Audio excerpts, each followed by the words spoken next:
네, 반갑습니다. 24시 스텝업의 황대근입니다. 자, 오늘 함께 살펴볼 종목은 바로 삼성중공업입니다.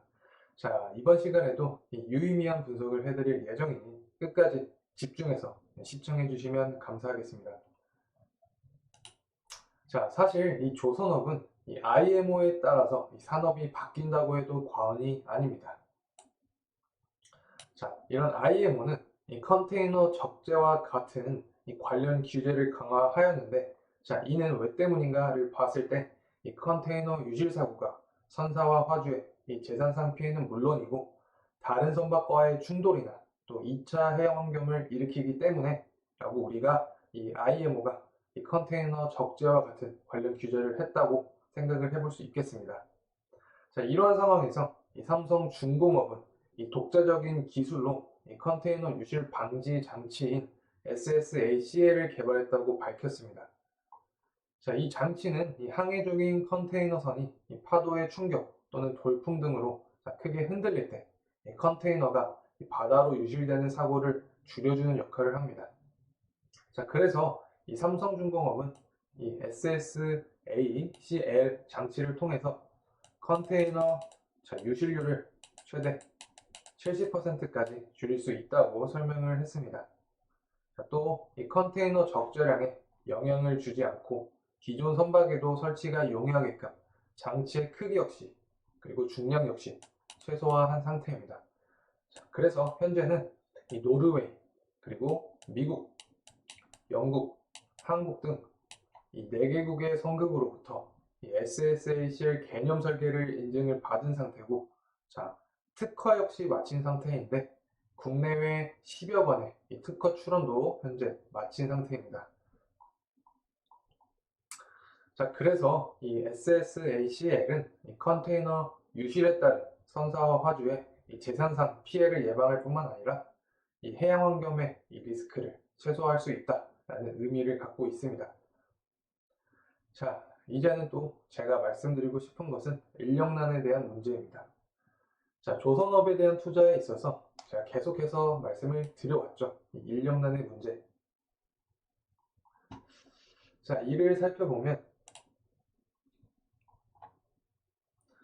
자, 조선업계가 이 3년치의 수주 잔고를 현재 쌓은 상태임에도 불구하고 일을 할 수 있는 인력이 부족해서 현재 문제인 상태다라고 계속해서 설명을 드렸었는데, 자, 이 상황을 해결하고자 인력 확대에 힘을 쏟고 있습니다.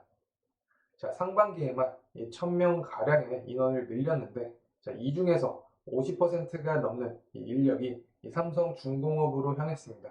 자, 올해 초부터 이 외국인 근로자를 채용하고 이 공개 채용을 진행했던 노력의 결과가 나오지 않았나라고 생각을 해봅니다. 자, 현재 수급 현황을 체크해 봤을 때도 자, 외국인은 매도를 하고 자, 기관은 매수하는 방향으로 진행을 하고 있습니다. 자, 모건 스탠리와 JP 모건을 중심으로 매도 중이며 자, 키움증권과 삼성 그리고 미래에셋 증권을 중심으로 매수를 하고 있습니다.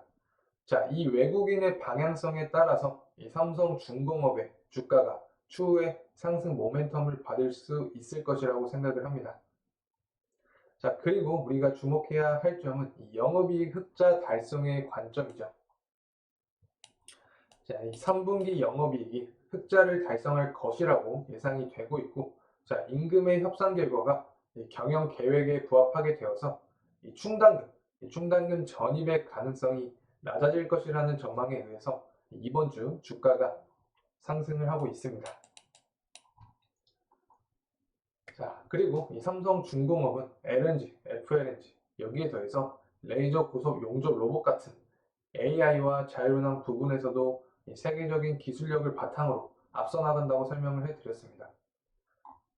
자, 그래서 이 3분기에 추정 실적은 매출액은 1조 9,351억 원, 영업이익은 502억 원으로 추정이 됐는데 이 매출액 자체가 지난해 같은 기간보다 약 38.2%가 증가한 수치인데, 자, 이는 사실 대단한 수치이죠. 자, 그리고 영업이익 역시 흑자 전환할 것으로 전망을 하고 있습니다. 자, 그래서 다가오는 새로운 해가 더 기대가 되는 상황인데, 이 해양 부분에 있어서는 2024년을 시작으로 2025년부터 본격적으로 실적에 반영이 될 것이다 라고 전망을 하고 있는 상태입니다. 자, 그리고 우리가 삼성중공업 하면 이 FLNG를 잊을 수가 없죠. 자, 세계 시장의 80%를 점유하고 있는 상태이고 기술력 또한 세계에서 1위인 상태이다. 자, 그렇기 때문에 이 삼성중공업은 FLNG를 초점에 맞춰서 투자 포인트로 잡아야 한다라고 말씀을 드렸습니다.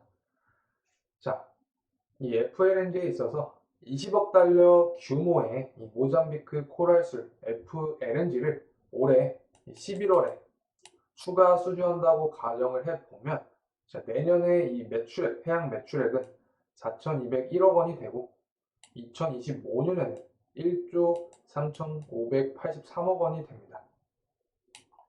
자, 이렇게 되면은 해양 매출액이 4,201억 원에서 약 3배가량 늘은 상태가 되는 거죠. 자, 그만큼 이 FLNG는 고부가 가치를 창출할 수 있다라는 점을 우리가 알 수 있겠습니다.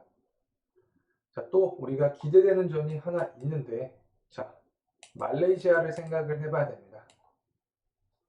자, 말레이시아의 이 페트로나스라는 FLNG의 강제 절단을 시작으로 자, 해양 매출액이 본격적으로 늘어날 예정인데, 자, 이는 회사의 2025년 연결 매출액을 10조 원대로 올라서게 하는 원동력이 될 수 있다라는 평가도 받고 있는 상황입니다.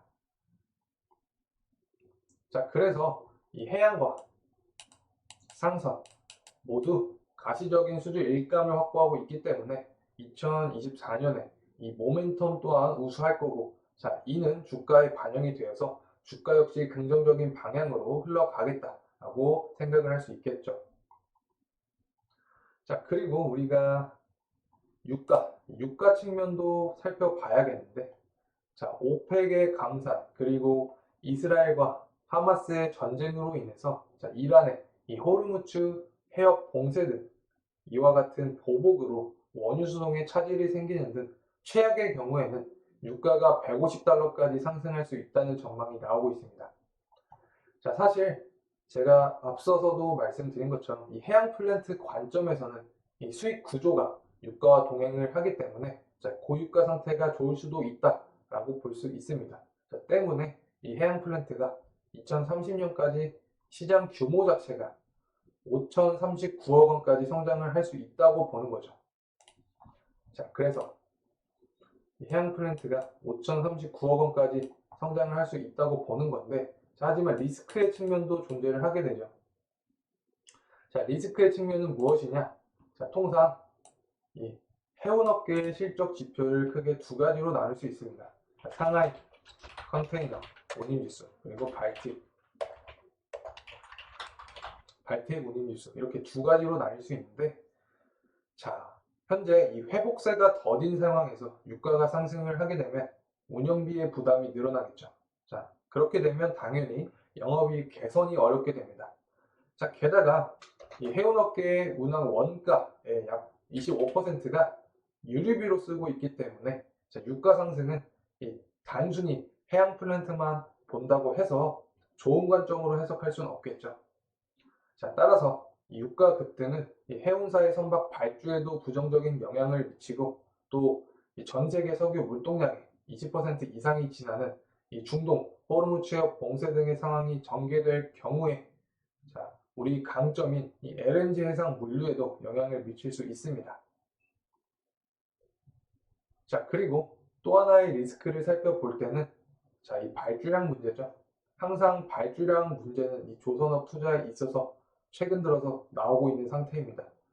자, 하지만 제가 어떤 말씀을 드렸냐면 자, 국내 선사들은 이 발주량보다 고부가 가치를 창출할 수 있는 이 가격 측면에 초점을 맞춘다고 했고, 실제로 삼성중공업은 자, 아시아 지역 선사와 LNG선 한 척에 대한 건조 계약을 최근에 마쳤다고 하였죠. 자, 이는 이 삼성중공업에 큰 호재로 작용할 거고, 이 당시 계약 금액은 약 3,508억 원으로 상당한 금액을 형성을 했습니다.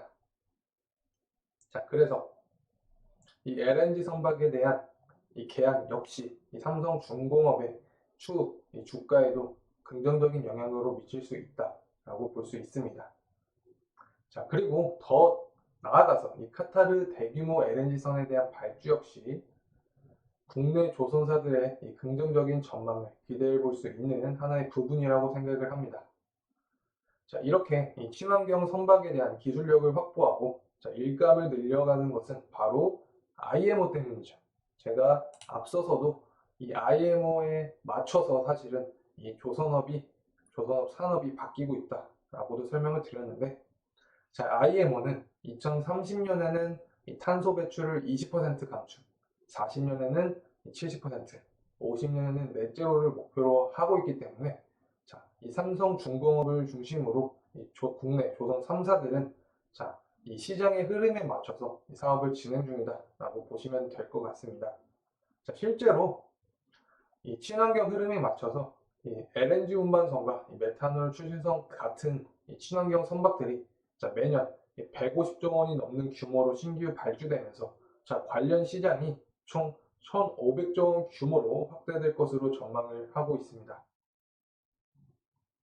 자, 그리고 또 다른 고부가가치 선박인 이 초대형 컨테이너선 분야도 전망이 밝은 상태인데, 자, 컨테이너선은 이 환경 규제 강화에 맞춰서 이 배출되는 이산화탄소 및 이 각종 유해 물질을 줄여야 하는 상황으로 자, 한국은 자, 이 분야에 역시 세계 1위의 기술력을 바탕으로 하고 있기 때문에 자, 고부가 가치의 제품을 판다는 점에 있어서 자, 이 조선업이 명품 산업이 되고 있다라는 평가 역시 받고 있다는 점 우리가 알 수 있습니다. 자, 그래서 앞서 말씀드렸듯이 자, 이 흑자 가능성에 대해서 말씀을 드렸는데 실제로 이 조선 3사가 올 3분기 모두 흑자를 낼 가능성이 상당히 커졌습니다. 자, 이는 11년 만에 처음 발생하는 상황으로 이 저가 수주 물량을 다 떨쳐내고 앞으로는 흑자의 기조를 유지할 수 있을 것이라는 전망, 즉 매우 긍정적인 전망을 갖고 있습니다. 자, 그래서 이 올해 말에 2021년 이 상반기까지 수주한 저가 물량을 대부분 인도할 것으로 보고 있고, 자, 내년부터는 이 성과가 오른 2021년 하반기부터 수주한 배를 건조를 하는 것이기 때문에 자, 이익의 폭이 더 커질 것으로 예상을 하고 있습니다.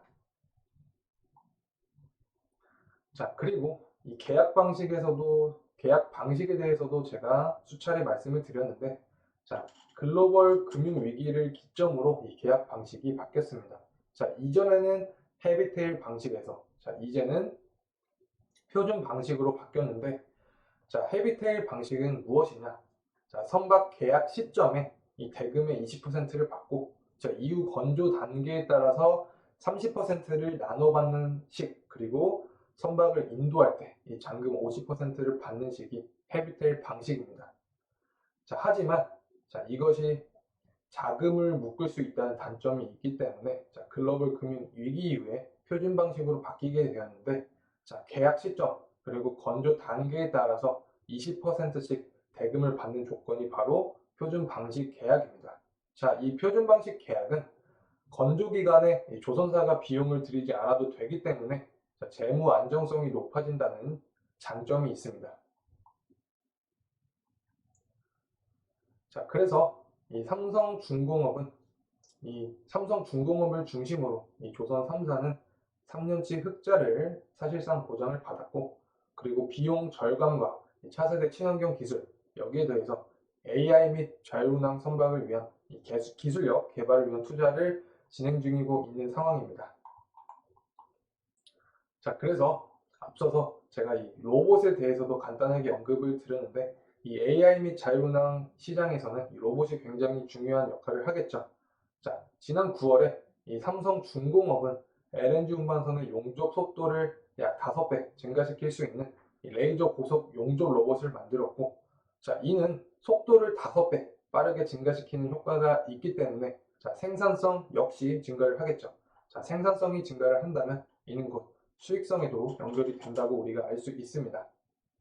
자, 그리고 또 싱가포르에서 열린 이 가스텍 2023에 참여를 해서 이 친환경 암모니아 엔진 개발을 위한 기술 협력을 맺은 것과 같이 이 삼성중공업은 이 친환경 분야 그리고 AI 및 자율운항 분야에서 투자를 적극적으로 진행하면서 이 세계 시장을 선두하려고 노력을 하고 있습니다. 자, 그래서 2014년부터 약 10년간의 이 장기 불황을 겪고 난 뒤이기 때문에 이 초격차 기술력을 통한 글로벌 시장 점유를 하겠다라는 목표를 갖고 있습니다.